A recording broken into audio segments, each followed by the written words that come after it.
Hello everyone, welcome to my YouTube channel English वाला भूपेंद्र। दोस्तों, आपने एक बात तो जान लिया है कि इस चैनल पे मैं एडवांस इंग्लिश पढ़ा रहा हूँ। एडवांस इंग्लिश का मतलब ये होता है कि मैं इंग्लिश का डायरेक्ट एप्लीकेशन सिखा रहा हूँ, जो हमें एग्जाम में मिलती है वो इंग्लिश में सिखा रहा हूँ। ये नहीं कि मैं नाउन लिखवाऊं, noun is the name of any person place or thing, फिर उसके 5 प्रकार बता दूं, फिर उसके 5 प्रकार की डिफिनेशन लिखवाऊं, और ये सब नहीं। ये तो बेसिक स्कूल लेवल पे था ना भाई। लेकिन आज नाउन के 5 प्रकार जानने से क्या तुम उसको यूज कर लोगे? सिर्फ इतनी बात मुझे बोलो। जैसे कि आपने देखा कि मैंने आपको एक सेंटेंस दे रखा है। सेंटेंस है, what is need today is a new breed of managers with a new set of concepts and a flexible way of thinking. अगर मैं इसकी बात करूं तो क्या ये सेंटेंस आपको समझ में नहीं आ रहा है?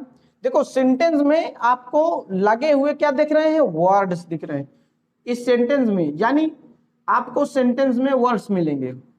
वर्ड्स का अपना ग्रामर होता है और वर्ड्स का अपना मीनिंग होता है।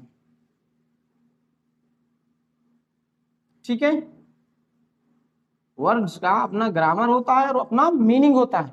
हाँ, ये सेंटेंस हमको किस लिए दिया गया है, इस चीज को आप सोचो। Have I given you this sentence to treat grammatically और मीनिंग वाइज? क्या मैं इसको दिया हूं कि आप इसकी मीनिंग निकालो, या मैं दिया हूं आप इसको ग्रामर वाइज ट्रीट करो? अगर ये सेंटेंस मुझे पैसेज है क्लोज टेस्ट में मिलता तो मुझे इसकी मीनिंग निकालने की जरूरत है। और मीनिंग तो बिल्कुल क्लियर आपको समझ में आ रही है ना। व्हाट इज नीड टुडे, आज की जरूरत क्या है? Is a new breed of manager, manager की एक नई प्रजाति, with a new set of concept, जिनके पास नए कंसेप्ट हो, and a flexible way of thinking, और उनके सोचने का जो तरीका है वो लचीला हो, बहुत सीधा सादा सिंपल हो। ये इसका मीनिंग है। लेकिन आपको पता है ये मुझको कॉमन एरर में मिला है ये सेंटेंस, तो मैंने सोचा आपको क्यों ना दिया जाए। क्योंकि आप लोगों को क्या चीजें पढ़ाई गई हैं? टेंस के प्रकार बताए गए हैं, नाउन के प्रकार बताए गए हैं, प्रोनाउन के प्रकार बताए गए हैं, वर्ब का मतलब क्रिया बताया गया है, नाउन का मतलब संज्ञा बताया गया है। ऐसे चीजों को पढ़ा के आपको बड़ा किया गया है। तो क्या वो आपके एग्जाम में तुरंत इफेक्ट डाल रहे हैं कि आपने इंग्लिश पढ़ रखा हो और एग्जाम में अच्छे लेवल के क्वेश्चन बन रहे हो? नहीं बनेंगे भाई। एग्जाम में आए हुए वैसे क्वेश्चन बन जाएंगे जो फार्मूला बेस्ड होंगे। क्यों? क्योंकि टीचर फार्मूले को रट के फार्मूला बता देते हैं। 80% ग्रामर इनविजिबल थ्रेट है। इनविजिबल थ्रेट का मतलब वो आपको दिखाई नहीं पड़ेगी जब तक आप उसमें एक्स्ट्रा एफर्ट नहीं डालोगे देखने के लिए। 20% यानी 20% में आपके फार्मूला बेस्ड है। अगर आपको क्वेश्चन मिला नॉट ओनली बट आल्सो, ऐसे टाइप के, आइदर आर नाइदर नार, ये फार्मूला बेस्ड क्वेश्चन है। ऐसे क्वेश्चन मिलेंगे आप उसको बना लोगे। भाई, फार्मूला को रटना कोई बड़ी बात नहीं है। जैसे आप हिस्ट्री रटते हो किस सन में क्या हुआ, वैसे ही इंग्लिश में फार्मूला कोई भी रट सकता है। और जो पढ़ाने वाली कम्युनिटी ऑफ द टीचर्स लगी हुई है ना, ये वही फार्मूलों को रट के आपको पढ़ा रहे हैं। ऐसा मतलब कि उन लोगों को बहुत अच्छी इंग्लिश आ रहा है? नो, नो वे। क्योंकि अगर आपको इंग्लिश पढ़ा रहे हैं तो आपसे क्वेश्चन ऑन द स्पॉट तुरंत बनने चाहिए, जैसे मैं कर रहा हूं। आप यहाँ पे देखो, मैंने बोला कि सेंटेंस मिलेगा उसमें वर्ड यूज किए जाएंगे, और वर्ड का अपना मीनिंग होता है जो उसका प्राइमरी होता है, और वर्ड का ग्रामर होता है। मीनिंग देखने के लिए आपको कोई कुछ सोचना नहीं है, आपको सेंटेंस पढ़ना है और थोड़ा सा इफर्ट लगाना है, मीनिंग निकल आएगा। लेकिन ग्रामर के लिए आपको हर एक वर्ड देखना होगा। जहां पे मैं जिस वर्ड की बात कर रहा हूं उनमें से एग्जामिनर सबसे ज्यादा जिस वर्ड को पकड़ के चलता है वो होता है होमोग्राफ। क्या किसी ने आज तक जाना होमोग्राफ? होमोग्राफ को पकड़ के एग्जामिनर बहुत सारे क्वेश्चन सेट करता है। और होमोग्राफ ऐसे वर्ड होते हैं जो आप बचपन में जिनको रट चुके हो, बट उनके यूज को आपको नहीं सिखाया गया, उनको बताया नहीं गया कि ये होमोग्राफ है। होमोग्राफ वो वर्ड होते हैं जो अपने पार्ट ऑफ स्पीच में एक से अधिक होते हैं, राइट? मतलब वो वर्ब भी होगा, वो नाउन भी होगा, और वो एडजेक्टिव भी होगा। यानी पार्ट ऑफ स्पीच में वो समान एक नहीं होता, पार्ट ऑफ स्पीच में कई होते हैं। हो सकता है वही एक वर्ड नाउन हो, एक वर्ड एडजेक्टिव हो, एक ही वर्ड वर्ब हो। जैसे मैं अगर आपसे बोलूं, अगर इस सेंटेंस का आपने अभी मीनिंग निकाला है, तो मीनिंग देखो, सेंटेंस का जब मीनिंग आप निकालते हो तो इन्हीं का ना भाई, नाउन का, वर्ब का, एडजेक्टिव का, और इन्हीं तीनों को आप मीनिंग वाइज ट्रीट करते हो, रटते हो, पढ़ते हो। मीनिंग इन्हीं तीन की मिलेगी आपको। इधर देखो, अगर मैं प्रीपोजिशन की बात करता हूं, मैं कंजंक्शन की बात करूं, मैं इंटरजेक्शन की बात करूं, ठीक है, तो क्या यहां से आपको मीनिंग निकलेगी? यहां से मीनिंग कतई नहीं निकलती है। समझ में आ रहा है ना? यहां से तो मीनिंग भाई निकलेगी ही नहीं। मीनिंग तो यहां से निकलती है, इन चीजों से। देखो यहां पे, अगर मैं यहां पे बोलूं इसको, इसको, इसको, इसको, इसको, ये ये क्या ये इनको पढ़ने से तुमको मीनिंग, ये मीनिंग दे रहे हैं? भाई मीनिंग, इनकी मीनिंग नहीं होती है। ये मीनिंग में कुछ नहीं होते हैं। मीनिंग तो यहां से निकलती है, इसीलिए आप इनको मीनिंग में पढ़ते हो, आप इनकी मीनिंग रटते हो। इसीलिए सिर्फ यही तीनों को याद रखना है। अगर मैं यहां पे दिखाऊं आपको, इस सेंटेंस में होमोग्राफ सिर्फ दिखाऊं, तो देखो सेंटेंस में होमोग्राफ कितने यूज किए गए हैं। एक ये, दूसरा ये, और तीसरा ये। आपके इस सेंटेंस में पूरे पूरे 3 होमोग्राफ यूज किए गए हैं। अब थोड़ा सा चर्चा करते हैं कि होमोग्राफ का मतलब आखिर रियलिटी में होता क्या है। यानी अगर होमोग्राफ की सेंसिटिविटी आपको अच्छे से आ जाए, तो याद रखना आपको क्वेश्चन की, यानी सेंटेंस की कॉम्प्लेक्सिटी परेशान नहीं करेगी। जैसे अगर मैं एक होमोग्राफ प्रेजेंट की बात करूं, प्रेजेंट, इस प्रेजेंट होमोग्राफ की मैं बात करता हूं। अगर मैं आपसे प्रेजेंट के क्वेश्चन दूं, मैं बोलूं I am present in the class, ठीक। अब यहां पे प्रेजेंट का स्टेटस देखो, यहां प्रेजेंट एडजेक्टिव है, यहां पर प्रेजेंट वर्ब है, यहां पर प्रेजेंट नाउन है। एडजेक्टिव का मीनिंग यहां पे क्या है? प्रेजेंट का उपस्थित, क्लास में मैं उपस्थित हुआ। प्रेजेंट, प्रेजेंट का मतलब टू एक्सप्रेस, मतलब अपने आइडियाज को मैं एक्सप्रेस किया लॉजिकली। एंड यहां पे प्रेजेंट का मतलब उपहार, बहुत सारे गिफ्ट्स मुझे मेरे बर्थडे पर मिले। तो देखो एक वर्ड है ये, इसी को हम होमोग्राफ बोलेंगे। ये वर्ड अपने स्टेटस में, यानी पार्ट ऑफ स्पीच में क्या है? नाउन भी है, एडजेक्टिव भी है, और वर्ब भी है। इसी तरह अगर मैं एक और बात करता हूं, मैं यहां पे रखता हूं, मैं बोलता हूं एक होमोग्राफ, एक सेंटेंस लिखता हूं, वाइंड योर वॉच, और इसको चेंज करते हैं, वाइंड योर वॉच को, और watch, watch the speed of the wind. देखो होमोग्राफ में दिक्कत कहां होती है? होमोग्राफ में परेशानी भाई तब शुरू हो जाती है जब वो होमोग्राफ अपने स्टेटस के अनुसार अपना मीनिंग चेंज कर देता, तब प्रॉब्लम शुरू हो जाती है। क्यों? यहां पे देखो, यहां पे इस वाइंड का मतलब होता है घुमाना, और यहां पे वॉच का मतलब होता है घड़ी। इस सेंटेंस में वॉच का मतलब है घड़ी, और वाइंड का मतलब घुमाना, उमेटना। अपने वॉच यानी घड़ी को घुमाओ, उसमें चाबी लगी रहती ना, उसको ऐसे घुमाओ। तो वाइंड योर वॉच, अपनी घड़ी की चाबी को घुमाओ। अब यहां देखो, watch the speed of the wind, यहां पे मैंने विंड को नाउन यूज किया यानी हवा, यहां पे विंड क्या है, वर्ब। यानी इस वाइंड का, यहां पे वाइंड पढ़ेंगे, यहां पे विंड पढ़ेंगे। ये जो वाइंड होमोग्राफ है, वाइंड होमोग्राफ यानी है, ये जब वर्ब बनता है तो इसका मीनिंग दूसरा होता है, और ये जब नाउन बनता है तो इसके मीनिंग दूसरा होता है। यहाँ पे वॉच को देख लो, यहाँ नाउन की तरह मैंने यूज किया घड़ी, लेकिन यहाँ पे हमने वर्ब की तरह यूज किया देखना। वॉच मतलब होता है देखना, वॉच द वॉच। आप बोलते हो ना मैं मूवी वॉच करने जा रहा हूं, I am watching a movie, right.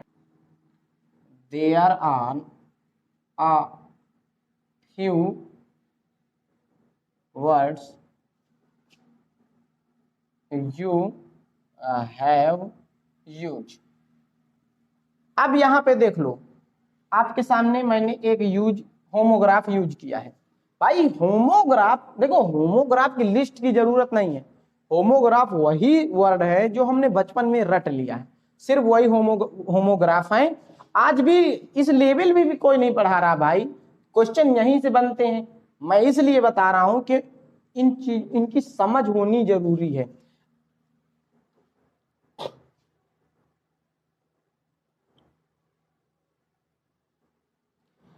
देखिए यही सेम क्वेश्चन था जो आपके एग्जाम में आया हुआ था। लिखा है the RBI has noticed all banks to report bad loans. अब यहां पे आप नोटिस वर्ड को देखो,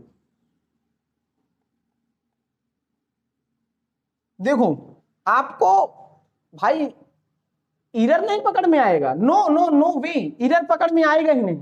क्यों? क्योंकि मीनिंग निकालोगे और मीनिंग एकदम क्लियर निकल रहा होगा। देखो इसका मीनिंग निकल रहा है, इसका मीनिंग निकल रहा है। क्या यहाँ पे कोई इरर था? क्या यहाँ पे कोई इरर है? ये तो आपके एग्जाम का क्वेश्चन है। मीनिंग निकल रहा था, RBI has noticed all banks to report bad loans. अब मैं पूछूं क्या इसका मीनिंग क्या निकल रहा है? भाई अगर नोटिस को देखोगे तो नोटिस या तो नाउन है, नहीं तो ये वर्ब है। अगर ये नाउन है तो नोटिस का मतलब आप समझ रहे हैं क्या होता है? सूचना। नोटिस का मतलब सूचना। अगर ये नाउन की तरह यूज होगा तो उसका मतलब हो जाएगा सूचना, इंफॉर्मेशन। अगर ये वर्ब की तरह होगा तो नोटिस का मतलब होता है to watch, to watch observe करना। देख जैसे I noticed a smile on his face, मैंने ऑब्जर्व किया, एक स्माइल उसके फेस में मैंने ऑब्जर्व किया। तो नोटिस का मतलब होता है यहाँ पे ऑब्जर्व करना, या टू वॉच भी कर सकते हो। तो वर्ब की नोटिस का मतलब वर्ब जो होता है वो मीनिंग चेंज हो जाता है, और नाउन में मीनिंग दूसरा है, सूचना। तो यहाँ पे अगर मैं देखूं तो हम बोलेंगे आरबीआई हैज नोटिस, आरबीआई ने नोटिस भेजा है ऑल बैंक, सभी बैंक को, टू रिपोर्ट बैड लोन की बात। यहां तो ये होना चाहिए, लेकिन यहां पे आप देखोगे एक्सिलरी वर्ब के साथ वर्ब की थर्ड फॉर्म लगी है, यानी यहां नाउन होना चाहिए, हमने वर्ब की तरह यूज किया है। और वर्ब की तरह इसका मीनिंग क्या है? To watch. आरबीआई सारे बैंक को देखेगा, टू बैड रो। ऐसा कभी हो सकता है कि आरबीआई सारे बैंक को ऑब्जर्व करे, मतलब देखे बैड लोन्स के लिए? नो यार, लोन्स तो कोई बैंक देता है।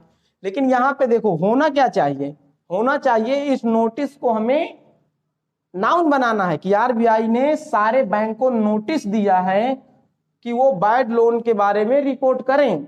यानी यहां नोटिस नहीं होना चाहिए, यहां या तो हम लिखें has sent a notice, right. आपको तो यही करना होगा, राइट।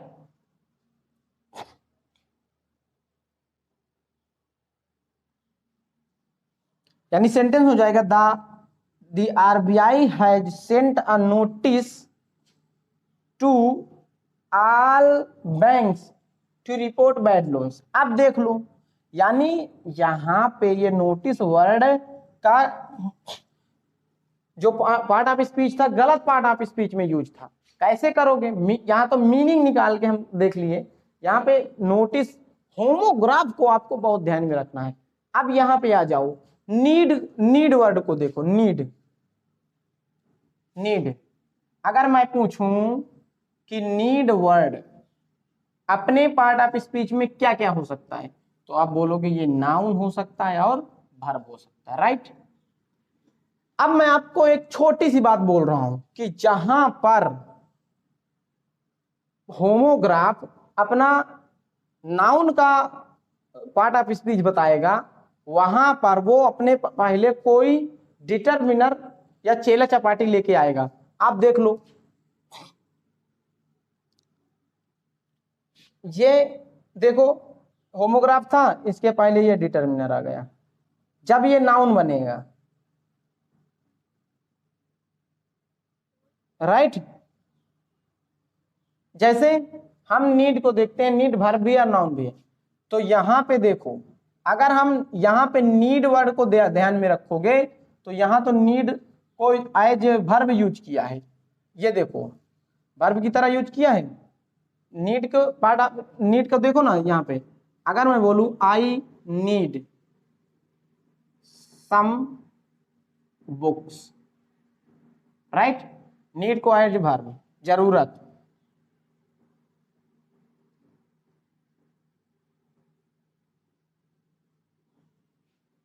I have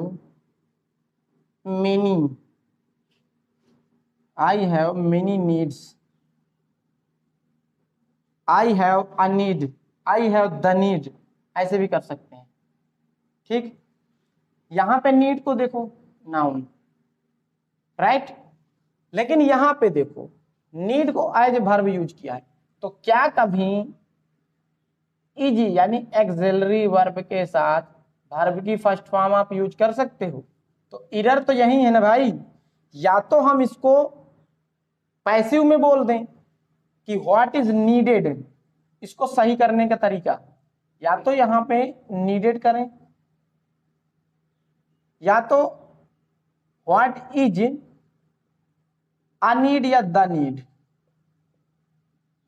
यानी इस नीड को अगर नाउन बनाना है तो यहां पे आपको कोई डिटरमिनर यूज करना है। क्यों?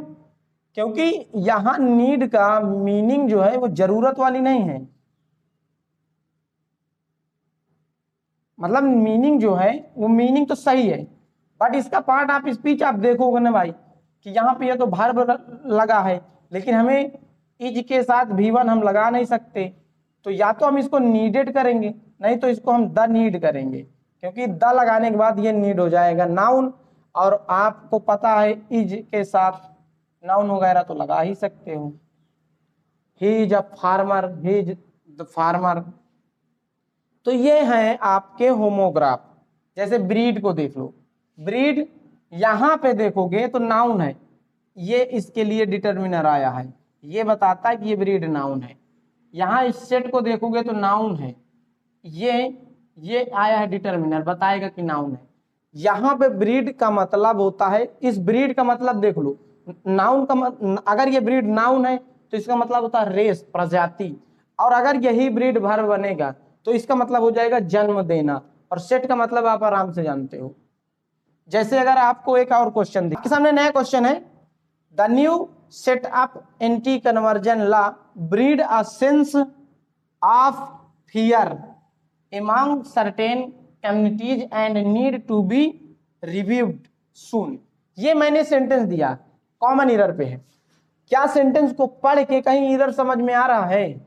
देखो आप भी यहां पे सेट, ब्रीड, नीड, यहां भी था ना ब्रीड, सेट और नीड। यहां नीड मान लो नाउन या वर्ब दोनों तरह से यूज कर सकते हो, वर्ब लगाओगे तो नीडेड हो जाएगा, नाउन लगाओगे तो द नीड हो जाएगा। यहां पे देख लो इसका पार्ट ऑफ स्पीच क्या है, यहां पे देख लो क्या पार्ट ऑफ स्पीच है, यहां पे देख लो। अब एक बात बताओ, यहां सेट इस इस द का ये डिटरमिनर का नाउन कहाँ पे है? एंटी कन्वर्जन ला, ये आपका नाउन है। नाउन से पहले आप क्या लगाते हो? एडजेक्टिव लगाते हो। इस सेटअप का मतलब यहां पे the newly launched law, structure नहीं होगा यहां पे सेटअप का मतलब। अगर स्ट्रक्चर ले लोगे तो गलत हो जाएगा। तो ये बताओ, ये नाउन हो गया, नाउन से पहले एडजेक्टिव लगा, एडजेक्टिव से पहले तो एडवर्ब लगेगा ना भाई। तो यहां पे क्या हो जाएगा? न्यूली हो जाएगा। एक एरर यहां पे था, न्यू लिखा था, हमने इसको न्यूली किया। अब देखो, the newly setup anti conversion law, anti conversion law का जो अभी हाल ही में लॉन्च हुआ है ना, उसका स्ट्रक्चर तो किसी नियम का स्ट्रक्चर तो होता नहीं है, किसी नियम को शुरुआत में लाया जाता है, लगाया जाता है। तो यहाँ पे न्यूली सेटअप का मतलब आप लॉन्च्ड समझ लो, स्ट्रक्चर के अर्थ पे नहीं। ये हो गया। अब यहाँ पे देख लो, ये है वर्ब आपकी ब्रीड को, क्योंकि नाउन नहीं लोगे, नाउन तो यहाँ तक खत्म है, अब वर्ब चाहिए। ब्रीड यहाँ पे क्या है? जो अभी अभी हाल हाल में जन्म लिया है, हुआ है। एंटी कन्वर्जन ला ब्रीड। एक बात बताओ, ये नाउन आपका सिंगुलर है कि प्लूरल है? तो आप बोलोगे सिंगुलर है।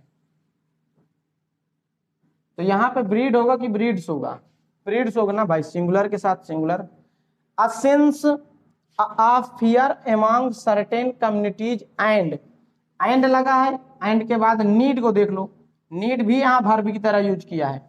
अगर ये नाउन की तरह यूज करता तो इसके पहले द लगता, लेकिन एंड के जस्ट बाद आया है तो ये तो वर्ब ही है।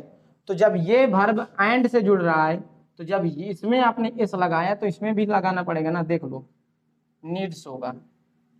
तो ऐसे ऐसे एरर आपके सेंटेंस में हो सकते हैं, बट आपको वो पता कब चलेंगे? पता वो तभी चलेंगे जब आप उसके विषय में सेंसिटिविटी डेवलप करोगे। ये चीजें बताई नहीं गई हैं।